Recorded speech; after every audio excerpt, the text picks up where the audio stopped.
नमस्कार, मैं हूं आपके साथ अनु सिंह।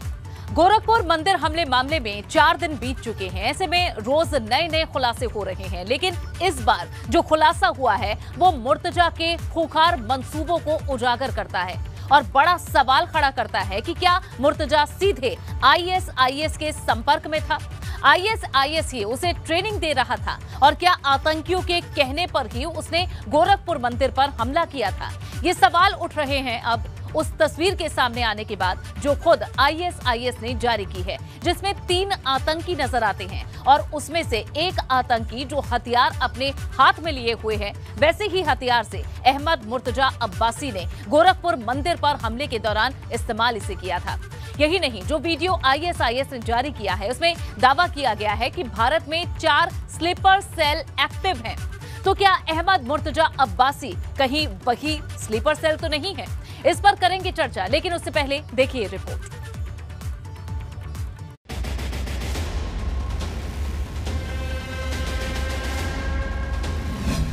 गोरखपुर हमले का आरोपी आईएसआईएस का मोहरा।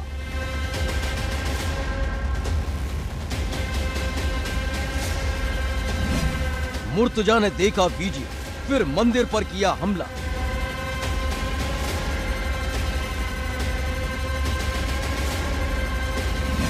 आईएसआईएस के आतंकी और मुर्तजा के पास एक ही हथियार।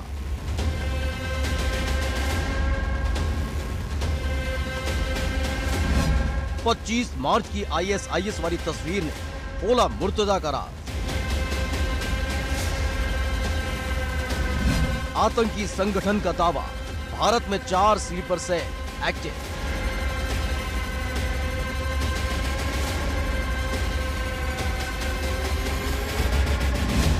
सबसे बड़ा सवाल, क्या आईएसआईएस का स्लीपर सेल है मुर्तजा? आईएसआईएस के दावे में कितनी सच्चाई?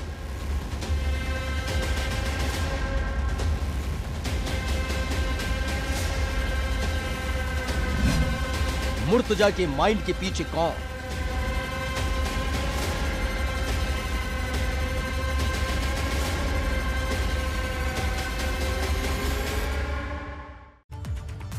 और आइए अब आपको सुनवाते हैं एडीजी कानून व्यवस्था प्रशांत कुमार का इस पर क्या कुछ कहना है। यह पूर्व में ही बताया जा चुका है कि घटना एक बड़े साजिश का हिस्सा है और हर एक पहलू पर विचार किया जा रहा है।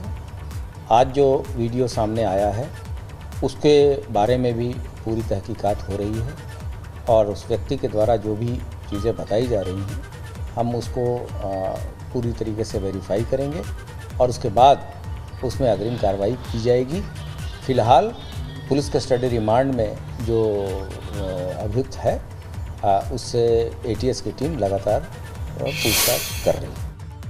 और चलिए इस पर ज्यादा जानकारी के लिए सीधा रुक कर लेते हैं। हमारे ब्यूरो चीफ वीरेश पांडे जुड़ चुके हैं लखनऊ से, विवेक त्रिपाठी लखनऊ से हमारे संवाददाता जुड़ चुके हैं। सबसे पहले वीरेश जी, आपका रुक करना चाहेंगे। कुछ तस्वीरें सामने आई हैं और इनसे जोड़कर और जो बयान आईएसआईएस का आया है, किस तरह से इस पूरे मामले से ये जुड़ता है बयान और तस्वीरें? देखिए, एबीपी गंगा ने उसी दिन इस बात को बयां कर दिया था क्योंकि एजेंसीज को प्रथम दृष्टया जो साक्ष्य मिले थे और साथ ही साथ पूछताछ में जो बातें उभर कर आई थी उसमें जो लिंक इसके थे वो साफ साफ जाहिर कर रहे थे कि आईएसआईएस का इसका कनेक्शन है, ये उससे प्रभावित है। अबू हमजा को ये रोल मॉडल मानता है, साथ ही साथ ये आईएसआईएस के लिए रासायनिक वेपन्स बनाना चाहता था, जो इसके पास केमिकल इंजीनियरिंग का ज्ञान था, जो केमिकल लोचा था इसके दिमाग में, उसे पूरी तरीके से ये आजमाना चाहता था। ये काशी पर, मथुरा पर, अयोध्या पर और सबसे बड़ा जो नाथ पंथ का जो हेडक्वार्टर है गोरक्षपीठ, उस पर ये आजमाना चाहता था, ये विध्वंस करना चाहता था। ये उसका ट्रायल था, ये उसकी पहली कड़ी थी और इसके तार न केवल बल्कि नेपाल बल्कि सीरिया और अन्य देशों से, अफगानिस्तान और अरबिक देशों से इसके तार जुड़े हुए हैं। ये बात पुख्ता है और इस बात की जानकारी एबीपी गंगा ने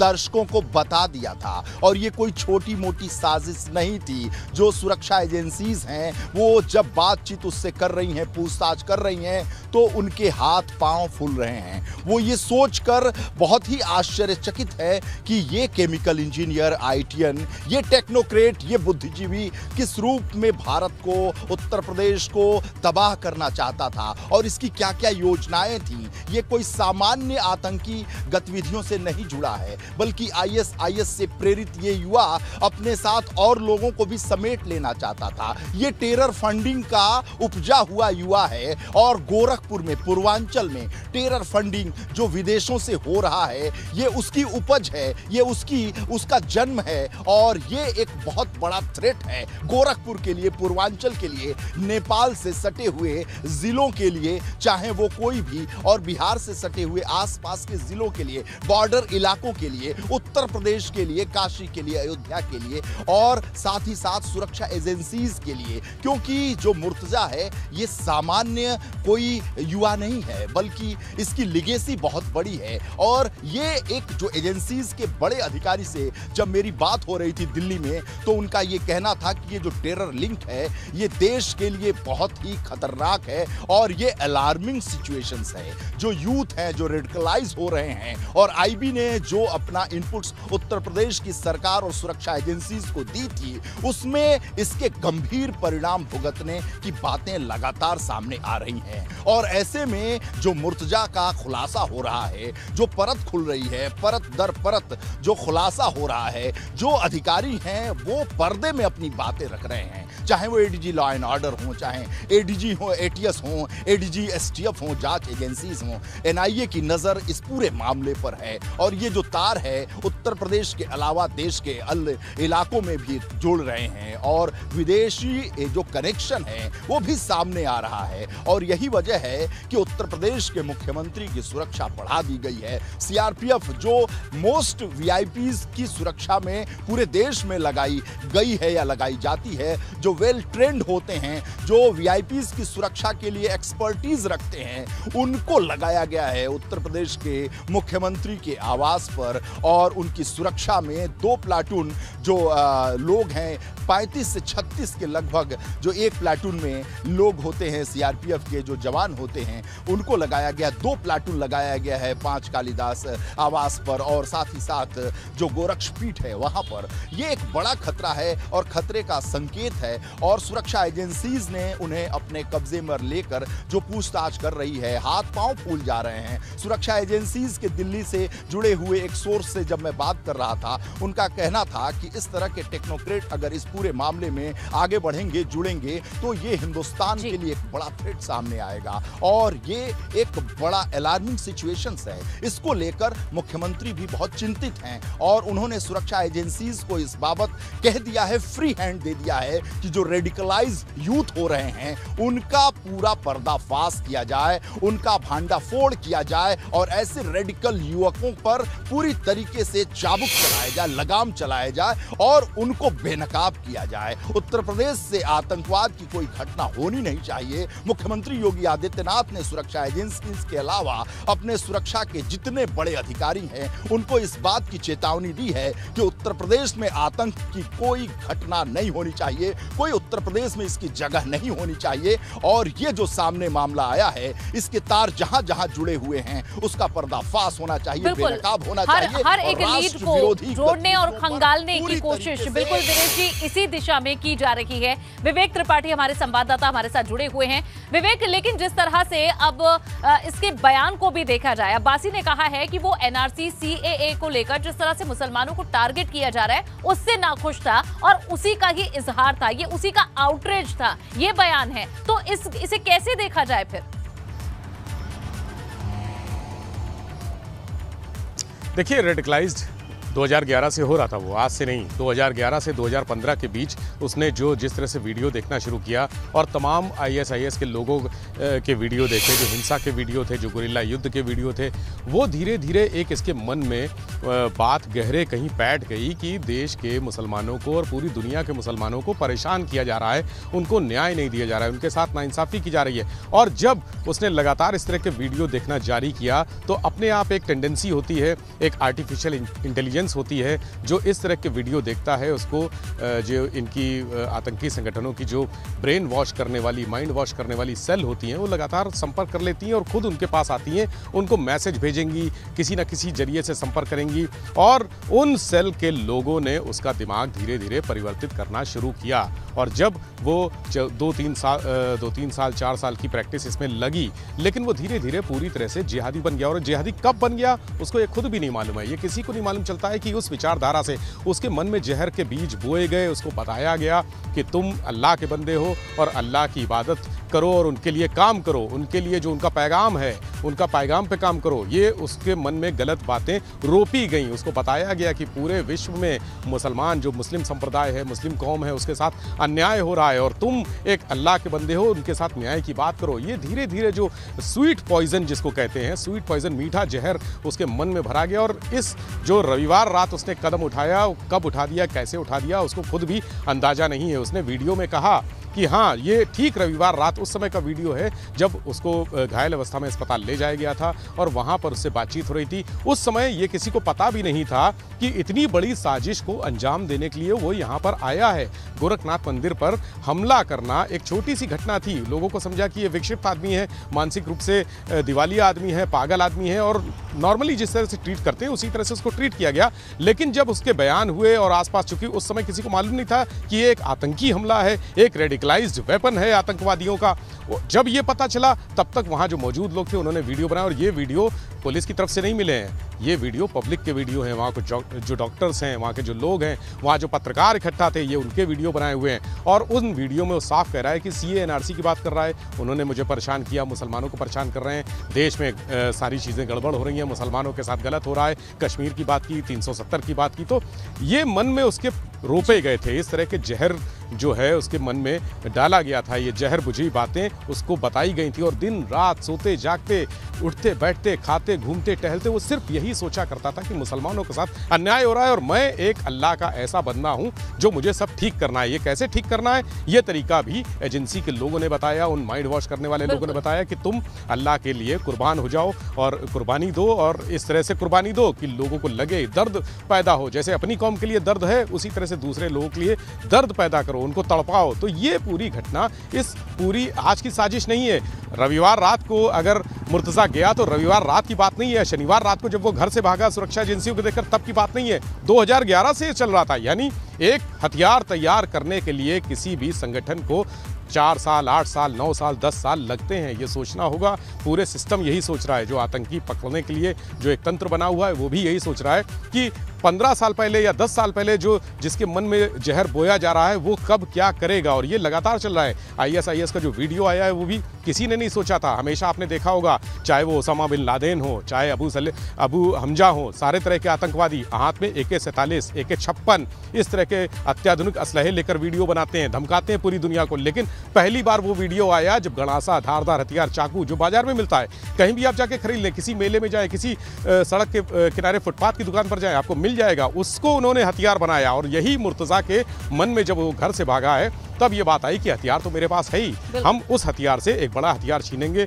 और तबाही मचाएंगे, खून से लाल कर देंगे जमीन। तो ये जो तरीका है आतंकी संगठनों का, ये बहुत खतरनाक तरीका अब शुरू हो गया है। 25 कहा कि ये जो गुस्सा है उसे किस तरह से मोल्ड किया जा रहा है और उसे किस तरह से एक हथियार के रूप में कन्वर्ट कर यहाँ सरकारों की और समाज के खिलाफ इसे इस्तेमाल किया जा रहा है। कुछ इसी तरह से अब इस मामले को देखा जा रहा है। आप दोनों से जानकारी लेते रहेंगे, आप हमारे साथ यही बने रहिएगा, वीरेश जी, विवेक जी। तो जहां अब कई खुलासे हो रहे हैं, कुछ तस्वीरें और बयान सामने आ रहे हैं, लेकिन आखिर ये जांच कहां जाकर रुकेगी और इसमें कौन कौन से अभी किरदार है, कौन कौन से लोग हैं जिनका जुड़ना, जिनका पर्दाफाश होना अभी बाकी है। ISIS का हसिया वाला पोस्टर विलेन आखिर कौन है, किस तरह से जो फोटो नजर आई थी, मुर्तजा जिस तरह से हसिया लेकर पहुंचा था गोरखनाथ मंदिर के बाहर और जैसे उसने हमला किया, क्या उसका वाकई कनेक्शन ISIS के साथ है? ISIS ने जो दावा किया है कि 4 उसके स्लीपर सेल मौजूद हैं, आखिर वो रहस्य क्या है, इस पर जानकारी ले लेते हैं। वीरेश जी हमारे साथ लगातार जुड़े हुए हैं, विवेक भी हमारे साथ हैं। वीरेश जी, जो दावा ISIS का है, कहा गया है कि 4 स्लीपर सेल हैं जिन्हें भेजा गया है, किस तरह से ये माना जाए कि ये स्लीपर सेल अभी मौजूद है इसी धरती पर, और कैसे जो जांच एजेंसियां हैं वो इनके पीछे लगी हैं, अभी तक की जांच में कितना नजदीक पहुंचती हुई नजर आ रही है। देखिए, आईएसआईएस से जुड़ी एक बड़ी बात आपको बता दूं, जो सुरक्षा एजेंसीज ने हमें बताया, सोर्सेज ने हमें बताया कि जब सीरिया का युद्ध हो रहा था उस दरमियान भी आईएसआईएस की नज़र कश्मीर पर, महाराष्ट्र पर, उत्तर प्रदेश के पूर्वांचल और पश्चिम के इलाकों पर थी। और साथ ही साथ इस वक्त जब हम आपसे बात कर रहे हैं, अफगानिस्तान में तालिबान वर्सेस आईएसआईएस का युद्ध चल रहा है और आईएसआईएस की नज़र उत्तर प्रदेश के, महाराष्ट्र के, कश्मीर के, हैदराबाद के, ये जो स्पेसिफिक मैं नाम ले रहा हूं, इनके यूथ को रेडिकलाइज करना, कट्टरपंथी बनाना और अपनी जो डॉक्यूमेंट्स हैं उन तक पहुंचाना, ऑनलाइन व्यवस्था करना, ऑनलाइन उनकी भर्ती करना और साथ ही साथ उनसे सिंपैथी रखने के लिए वीडियोस भेजना, ये बहुत सारा जो विदेशी जो ताकतें हैं उनका एक षड्यंत्र है हिंदुस्तान के खिलाफ, उत्तर प्रदेश के खिलाफ, महाराष्ट्र, हैदराबाद और कश्मीर के खिलाफ। ये जो स्पेसिफिक मैं नाम ले रहा हूं,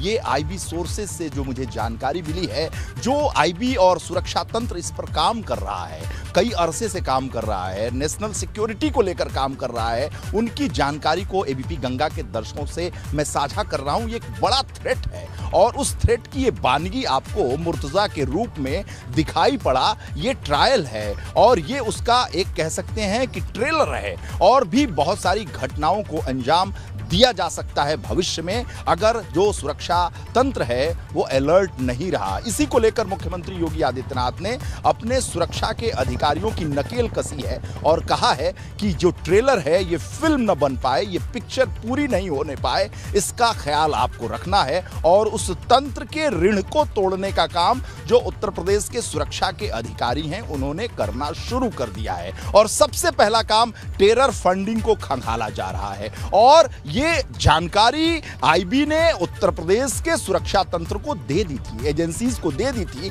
और यही वजह है कि गोरखपुर में पिछले 6 महीने पहले टेरर फंडिंग का बड़ा मामला उजागर हुआ था। 6 से 7 जगह पर छापेमारी हुई थी, टेरर फंडिंग के लोगों को, संदिग्धों को पकड़ा गया था और मुर्तजा उसी का एक रूप है, उसी से निकला हुआ, गोरखपुर के टेरर फंडिंग से निकला हुआ, पूर्वांचल के टेरर फंडिंग से निकला हुआ, जो उसके 4 खाते दिखाई दे रहे हैं, 20 लाख से ज्यादा उसमें रुपए आए हुए हैं। वो टेरर को, आतंक को बढ़ावा देने के लिए, ऐसे यूथ को आगे बढ़ाने के लिए, भारत विरोधी, देश विरोधी, उत्तर प्रदेश विरोधी गतिविधियों में शामिल करने के लिए, उनके माइंड वॉश करने के लिए और भारत और हिंदुओं के प्रति कट्टरता फैलाने के लिए जो दस्तावेज हो, वीडियोज हो और साथ ही साथ साहित्य हो, जाकिर नाइक की इसमें बहुत बड़ी भूमिका है। एबीपी गंगा ने सबसे पहले इस बात का खुलासा किया था जिस दिन ये अटैक हुआ था, उसी दिन ये थियरी एटीएस की हो, एसटीएफ की हो, एनआईओ की हो, वो आगे बढ़ रही है कि जाकिर नाइक जैसे कट्टरपंथी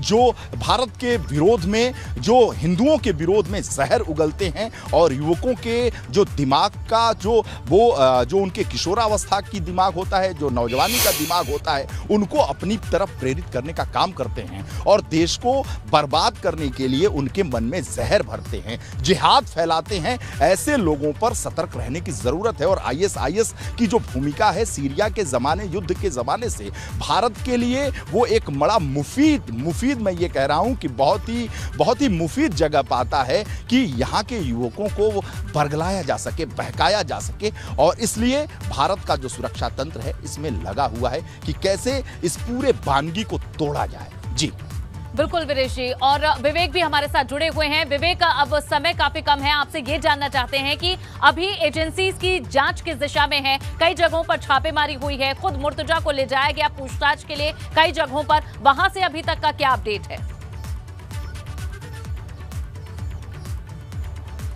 देखिए अनु, सबसे इंपॉर्टेंट बात अभी जो कल शाम को, देर शाम को एक आदमी उठाया गया है, एक आदमी के बारे में पता चला था और आज उसको उठाया गया है, वो है महाराजगंज के नौतनवा से राहिल परवेज। राहिल परवेज बनारस का रहने वाला है, उसके पास से बनारस की कई आईडी भी मिली है। लेकिन राहिल परवेज इसलिए इंपॉर्टेंट है क्योंकि वो सीधे जब शनिवार रात को मुर्तज़ा घर से भागा था और सीधा नेपाल गया था, तो नेपाल में वहां उसकी राहिल से मुलाकात हुई थी। दोनों के बीच में क्या कम्युनिकेशन हुआ था, इस बात की जानकारी एटीएस ले रही है। राहिल और उसके ड्राइवर दोनों को उठाया है, उनसे पूछताछ कर रही है। इसके अलावा और तमाम छोटे छोटे जो अलग अलग जगह से लोग उठाए गए, कुल 12 लोग अभी एटीएस के पास हैं। और इसमें बहुत सारे ऐसे लोग हैं जो व्हाट्सएप ग्रुप से जुड़े थे। एक ग्रुप भी चलाता था मुर्तज़ा जो कट्टरवादी विचारधारा के लोगों का था, उसमें 200 लोग करीब जुड़े हुए थे। उन ग्रुप से लोगों को उठाया गया और ऐसे ग्रुप के सदस्यों की लगातार छानबीन चल रही है। ये ऐसे यहाँ पर नहीं है, सिर्फ उत्तर प्रदेश में नहीं है, देश भर के अलग अलग जगह के लोग जुड़े हैं, नेपाल के लोग भी जुड़े हैं। नेपाल में भी एक टीम अनऑफिशियली पड़ी हुई है एटीएस की, यानी